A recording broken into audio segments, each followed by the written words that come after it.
अगर आप भी चाहते हैं डीजे भुटेली के वीडियो सबसे पहले आप तक पहुंचे तो चैनल को सब्सक्राइब करें और बेल आइकन दबाना ना भूलें। अरे रे भुटेलिया रे साला होने का तकदरी रे हिने नु घारी में वॉइस बनल दिया जल्दी आ अरे कहां है देख भीतर बनल होई अच्छा होने घारी में रुक जाता नहीं जू जल्दी जो अरे साला दत्ते हो चल ना चुरा के जल्दी भाग जाओ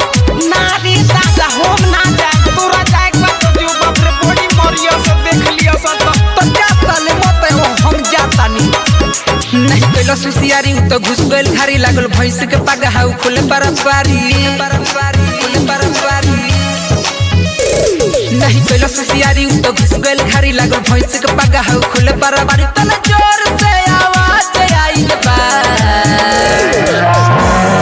अरे बाबू देख बेटे घरिया में काहे भैंसिया बोलतिया रे ए बाबा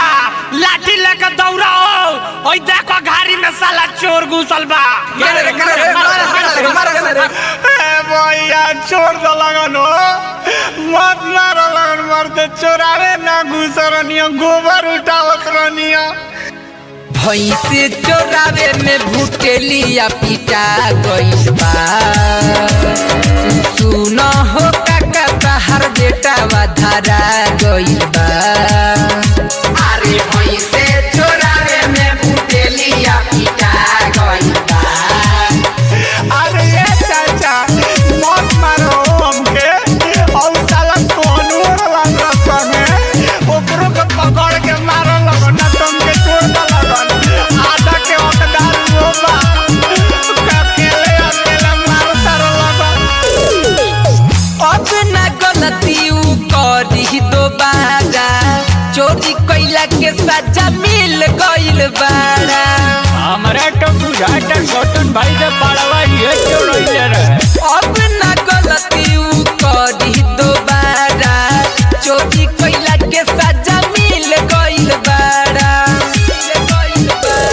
बड़ा खइले बमार भइल 1.5 लाख डार अब लागत कि जियल कर भल दुसवा थोड़ा देर में समाज आइल बा अरे मुखिया जी हमके छोड़वा दी ना बहुत मार मरले बड़े लो अब हम कोबो चोरी ना करे में मुखिया जी छोड़वा दी। अच्छा ये बताओ तोर नाम का हो हमार नाम भुटेलिया पड़ी मुखिया जी आ घर मलाई पड़ेला अच्छा तो ठीक बा अब ऐसन गलती मत करियो भैंसे चोरावे में भुटेलिया पिटा गइल बा सुनो ये काका तहर बेटा वा धरा गइल बा अरे भैंसे चोरावे में भुटेलिया पिटा गइल बा चोरावे में भुटेलिया पिटा गइल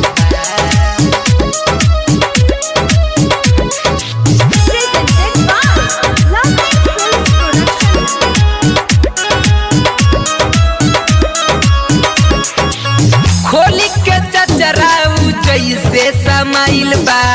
तोले भैंस के आवाज ने आइल बा